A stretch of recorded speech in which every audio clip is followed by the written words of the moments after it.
السلام علیکم ورحمۃ اللہ وبرکاتہ۔ یہ جبل احد کے دامن میں مسجد فسح کی زیارت کرتے ہیں، جہاں پر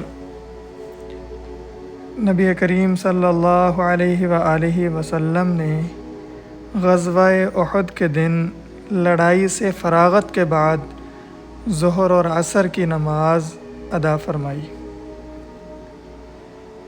یہ بھی روایات میں آتا ہے کہ نبی کریم صلی اللہ علیہ وآلہ وسلم نے نقاہت اور کمزوری کی وجہ سے یہاں بیٹھ کر نماز پڑھائی، اور صحابہ اکرام نے بھی بیٹھ کر اقتداء کی۔ اس وقت مقتدیوں کا امام قاعد بیٹھ کر نماز پڑھانے والا کے پیچھے بیٹھ کر نماز پڑھ لینا جائز تھا۔ بعد میں یہ حکم منسوخ ہو گیا۔ ایک روایت میں یہ بھی آتا ہے کہ قرآن مجید کی آیت یا ایھا الذین آمنوا اذا قیل لکم تفسحوا فی المجالس فافسحوا یفسح اللہ لکم، سورۃ المجادلہ کی آیت نمبر 11 اسی جگہ نازل ہوئی، اس لیے اس مسجد کو مسجد احد اور مسجد فسح کہتے ہیں۔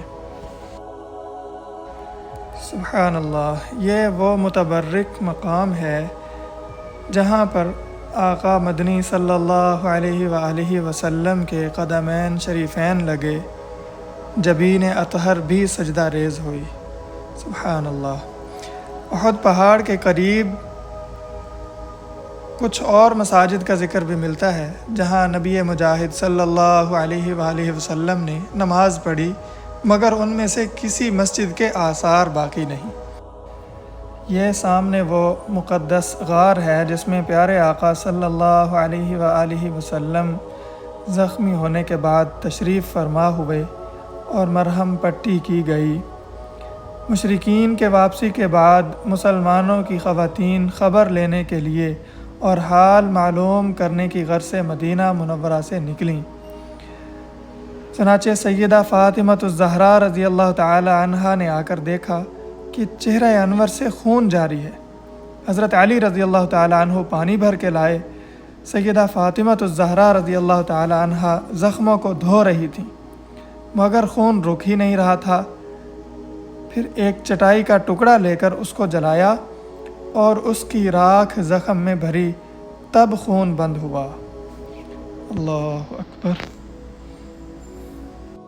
حضرت علی رضی اللہ تعالی عنہ ایک چشمے سے پانی لائے، مگر آپ صلی اللہ علیہ وسلم نے پینے سے انکار فرمایا، اس لیے کہ اس سے بو آ رہی تھی۔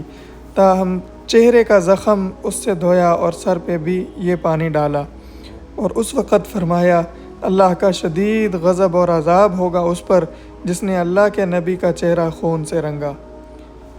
اللہ اکبر۔ یہ مسجد فسح پہلے بند تھی، آس پاس باڑ لگی ہوئی تھی اور لوگ اندر نہیں جا سکتے تھے، جبکہ ابھی حال ہی میں اس کو کھولا گیا ہے۔ لوگ یہاں کام کر رہے ہیں، اس کا تعمیراتی کام بھی جاری ہے، اور لوگوں کے لیے نوافل وغیرہ ادا کرنے کے لیے بھی اس جگہ کو کھول دیا گیا ہے، تاکہ کوئی بھی یہاں زیارت کے لیے آئے اور یہاں پر نوافل ادا کر کے نبی کریم صلی اللہ علیہ وسلم کی اس بابرکت اور مقدس مسجد سے اپنی نسبت کو جوڑ لے۔ سبحان اللہ۔